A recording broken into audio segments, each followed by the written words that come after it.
It's another Halloween, which means another Saw movie that I will watch and talk about. I'm now realizing next year I might have to watch more than one Saw movie because this franchise might actually outlive me. If I only talk about one movie each year, I might die before this franchise gets finally thrown away. And this year I'm talking about the famed Saw 4. Same warnings as always, there's gonna be gore and lots of disgusting shit, a lot of dark topics, and yeah, I might do a slight censoring of some of the gore because I don't know if that's going to be an issue, but yeah, just a warning. Because if you somehow never heard of the Saw franchise, those are kind of in every movie, so let's get started. If you don't remember with Saw 3, Jigsaw is dead. Yes. Woohoo, yeah, woo! So, Saw 4 begins with the autopsy of John Kramer, and we get a nice shot of his fat saw cock right there on the table. You know, I didn't expect this going in. I didn't expect to just see full cock and balls, like, right out the gate. So, you know, that was a surprise. And this intro is the typical Saw gore intro, where we're just see something disgusting as soon as possible, because we all know why you're here. So we see his body get cut up and all that, and in his stomach they find a cassette tape. Call in our boy Detective Hoffman, the GOAT. He listens to the tape and it's Jigsaw's famous Saw catchphrase. You think it's over just because I'm dead? It's not over. The games have just begun. Now that's a pretty good intro. You're wondering like, what the hell is Jigsaw gonna do because he's dead?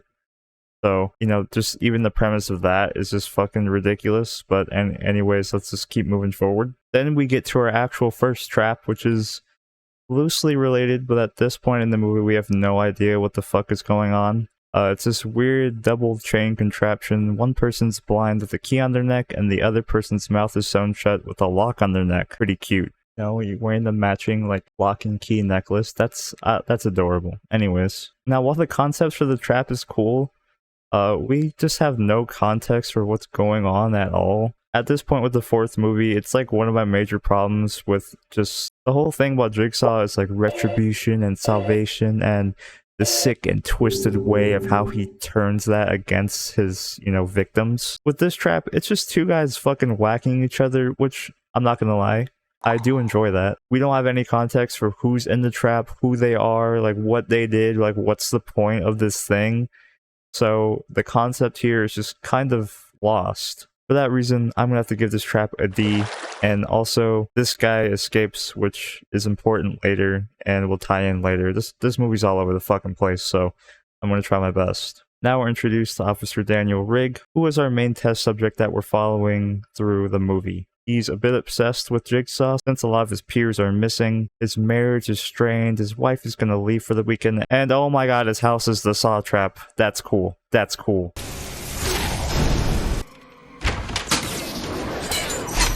Oh shit. Oh no. Whoever is Jigsaw in this movie, I know. You don't know. I know who Jigsaw is, but whoever's Jigsaw in this movie did that shit fast. They knocked out a grown-ass man and had enough time to set all this shit up. That's what these movies are about. It's about hustle. It's about grind, okay?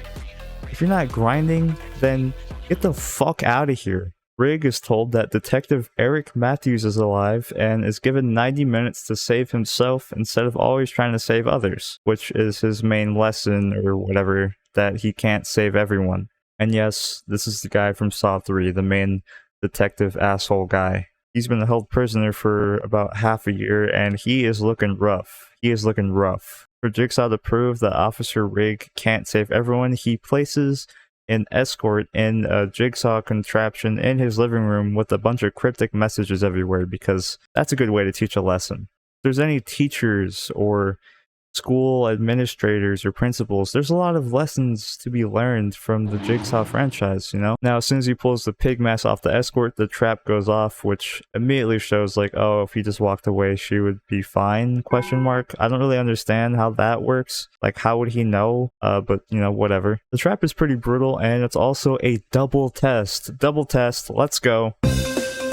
You see, this lady is in a test that, if she gets freed, she needs to kill the officer because he's gonna arrest her for being a prostitute or whatever. For this to be his first test, it's a bit confusing because if she gets freed, I don't understand why she has to kill him. Why doesn't she just walk away? Like her whole thing was like, there's a lark for you have to go stab him because he's gonna arrest you. But like, I don't know, this is weird, man. This doesn't really make any sense. Like the proper cop he is, he just shoves her through a fucking glass window and leaves her to bleed. He came at him with a knife, but he also just like started ripping her hair off. I was like, oh, this is just... I give this trap a C because it's pretty cool mechanically, you know, in the fucked up way. But conceptually, I can't get with this one. Okay, I give it a C. All right, move along. Next one. Give me the next one. Now we gotta talk about easily my least favorite aspect of this movie, which is more Jigsaw backstory through his wife, Jill Tuck. There's a B story in this film with agents Strom and Perez, who are following Rigg's trials and piecing together the narrative between him and Jigsaw, and also trying to figure out what Jigsaw's even fucking doing. Strom actually sums up Jigsaw's backstory pretty well. Let's review. Girl loves boy, boy loves girl. Boy gets girl pregnant, girl loses baby. Boy turns into a serial killer. Jill, I'm not buying it. So you're telling me Jigsaw went depressed nutso mode after the miscarriage of his child, the car accident, and his wife just like kind of knew about it? Like, after the first movie, this whole series becomes about like the mythos of John Kramer and the Jigsaw mantra and character. Which, it's dumb, but I can't lie, it's entertaining as shit. Like, he's dead, and half this movie is still about him. I was saying about why I enjoy this franchise so much, and it's such a ridiculous, like, soap opera with all these twists and turns and dramatic reveals. But it's also just, like, pretty fucked up and kind of a gore fest. You know, it's a big reason why these movies are so popular. At the time, Saw 4 got negative reviews, but it made huge amounts of money at the box office compared to its production costs. So us Americans, we love seeing our fucked up intrusive thoughts acted out on screen. It's awesome. I kind of think that this whole plot line with him and his wife and the miscarriage kind of meanders a bit. It becomes more important in later movies, but in just Saw 4, I was bored as fuck watching these flashbacks, I'm not gonna lie. Like, they kept throwing shit in, like, oh, look, the first Jigsaw doll, or, oh, Jigsaw's tricycle. It's just like, yeah, man, I get it, okay? Can I just see someone's head get blown up? Yo, I totally remember to talk about Jigsaw's actual first trap, which was actually shown in one of the flashback scenes. He kidnaps and entraps the drug addict that smashed the door into his wife, which caused the miscarriage, and puts him into a strapped chair that only opens up if he can walk forward through a face full of glass, which that's pretty cool. You know, it's really simple to understand right off the bat, and the guy actually escapes. Now, what I love about it is the Looney Tunes aspect of it, because, of course, he tries to run after Jigsaw, who's standing right there. Fucking yeah!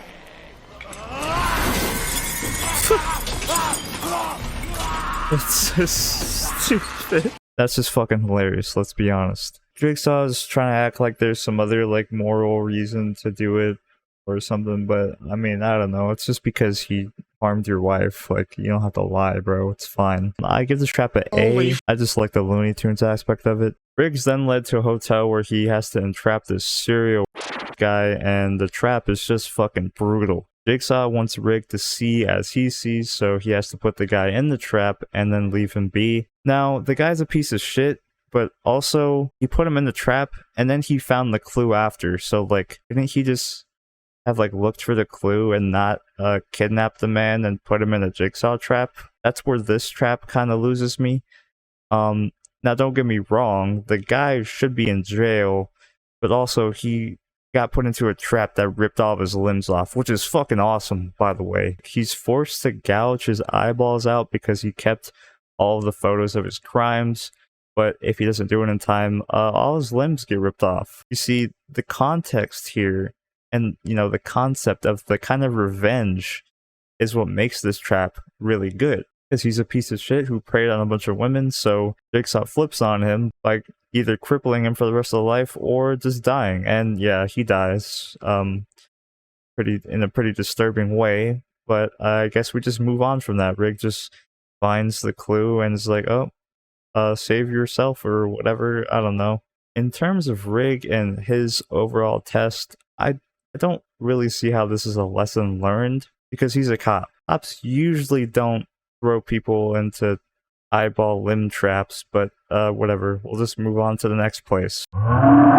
Then Rigg goes to a school which thematically connects him to the other character we saw earlier, which is Jigsaw's lawyer, and these guys were abusing children or something. I'm gonna be honest, this plot point was kind of really boring other than connecting Jigsaw and the guy we saw in the first trap. But Rigg finds a clue and like doesn't help that white lady or whatever. I was kind of lost during this part, not because it's confusing, but because it was boring. That's a big crime for this movie, because I'm going to say this again, I just want to see people get their heads blown up, especially when Rigg shows up to the aftermath of a trap, which is like, well, that's boring. I don't want to see the aftermath where she almost escapes. I want the build up and the payoff. Come on, there's a formula here. Can you fucking follow it? Thank you. Back to Strom and his interrogation of Jill.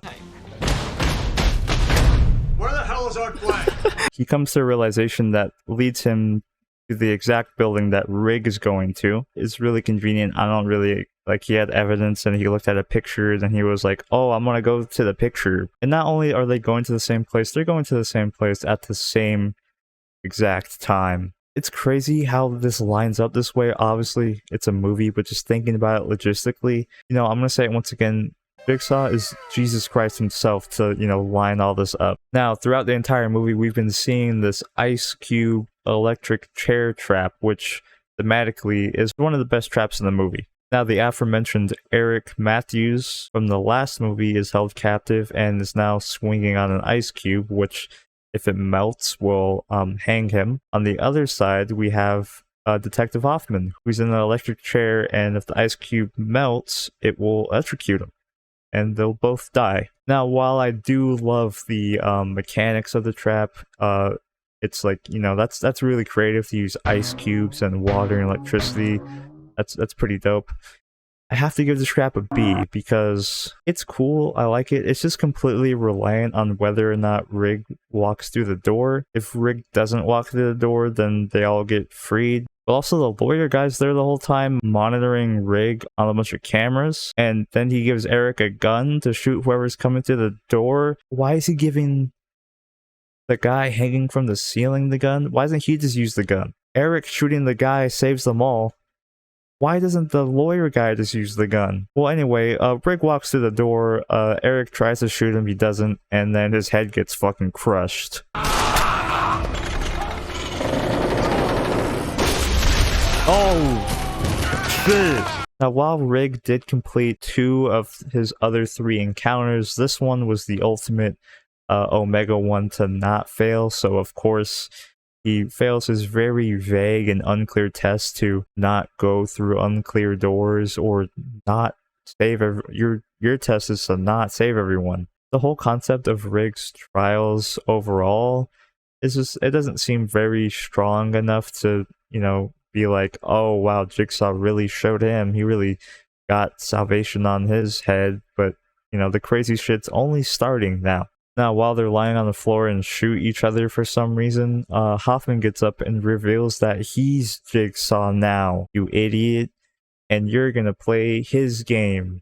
Yeah, so Detective Hoffman was Jigsaw the whole time for this movie. He put himself in his own trap, just like Saw 1, which I gotta respect. I gotta respect that, okay? That takes some real balls. You know, just to set up this whole extravagant operation and then sit in your own trap, that's kind of baller. And turns out Strom went to the other side of the building, which slowly is revealed to be the Saw 3 side of the building. Like, the whole other side of the building was Saw 3, and this movie is taking place at the same time as Saw 3. I was like so fucking confused, and then I was like, oh my god, this is kind of a cool twist. Wow. So not only did Hoffman plan all of the Officer Riggs shit and all that stuff, On the other side, Amanda was doing her shit, and then Hoffman goes over there and locks the guy in there because he walked in and shot the last test subject. So Hoffman's the GOAT.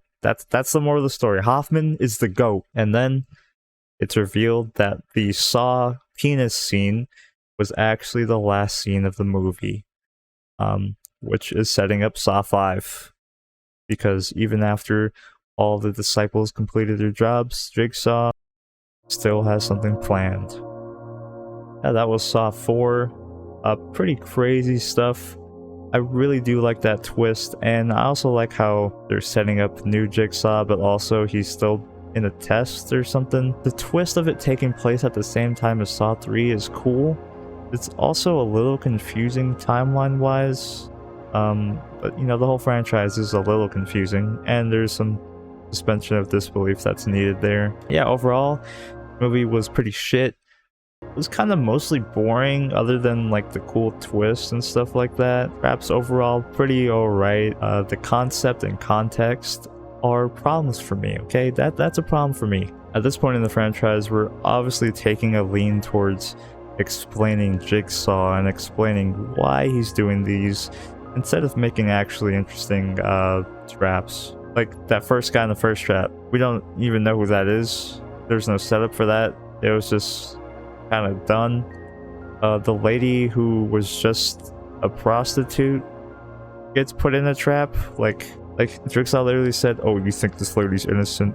Wait till you see what she's gonna do when you free her." Like, I don't know, bro. Like, she's just a sex worker. Like, that's who we're putting in a Jigsaw trap. Like, and the fact that it's Detective Hoffman doing it. Like, you know what I'm saying? Like, what a piece of shit, actually. What do you know, guys? Jigsaw's a piece of shit. There's also that one scene where we see the Jigsaw's books. He has books and publication about the mind of Jigsaw, and it's just like, why is the movie glorifying him so much? It's kind of disturbing. I do find that aspect of it not only a bit boring, but also kind of just like, well, we're kind of pulling back the curtain a little bit too much. This is like a ridiculous drama now. Hope this is an interesting video. Next year, maybe I'll watch 3 movies, or maybe I'll watch them all. Maybe I'll watch every Saw movie for one video. That seems like a ridiculous thing to say. Maybe I shouldn't do that. But yeah, this is a nice, fun tradition I do, you know. Looking back at my other Saw videos, it really shows the progression of my channel. If you're new here and you made it all the way to the end, please subscribe and share my video. I have other Saw videos if you want to look at that, but usually I'm talking about games and just kind of other shit that interests me. Yeah, so I hope you have a good day, and I'll see ya. Thanks for watching. Bye.